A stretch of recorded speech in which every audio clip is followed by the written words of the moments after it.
অনেকে আমাকে বলে, স্যার কিভাবে চিনবো কোনটি সাবজেক্ট কোনটি অবজেক্ট? যদি তুমি না চেনেন, আপনি কিভাবে গ্রামারটি বুঝতে পারবেন, কিভাবে আপনি ভয়েস করবেন, কিভাবে ন্যারেশন করবেন, কিভাবে অন্য কোনো ভার্বগুলো করতে পারবেন?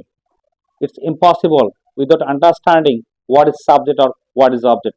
সো শিখে নিই 1 মিনিটে কোনটি সাবজেক্ট কোনটি অবজেক্ট, আর কোনোদিন ভুল হবে না। লেটস নাও।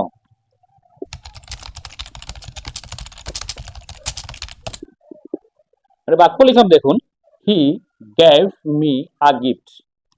আমরা যদি ভার্বকে প্রশ্ন করি কেই দ্বারা, অর্থাৎ কেই দ্বারা প্রশ্ন করি আমরা, তাহলে উত্তরটি পাবো আমরা হচ্ছে সাবজেক্ট।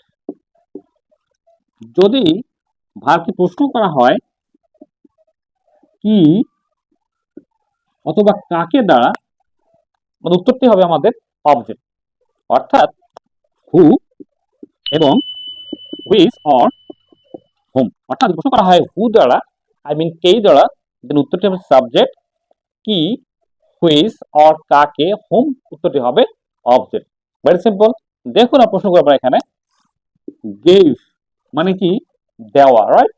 তাহলে প্রশ্ন করুন কে দিয়েছে, অর্থাৎ কে গিফটটি দিয়েছে, উত্তরটি হবে হি, আই মিন সে দিয়েছে, এটি হবে সাবজেক্ট।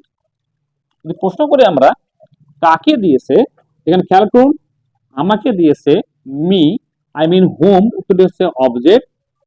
এবং কি দিয়েছে, এখানে হলো আ গিফট, এটি হচ্ছে অবজেক্ট। অর্থাৎ এখানে আমরা কাকে উত্তর পেলাম এবং কির উত্তর পেলাম। অর্থাৎ এখানে two object here in this sentence, me and gift. অর্থাৎ এখানে মি অবজেক্ট এবং গিফট হচ্ছে অবজেক্ট। এটা হচ্ছে ব্যক্তিবাচক, এটা হচ্ছে বস্তুবাচক, অবজেক্ট হচ্ছে আ গিফট।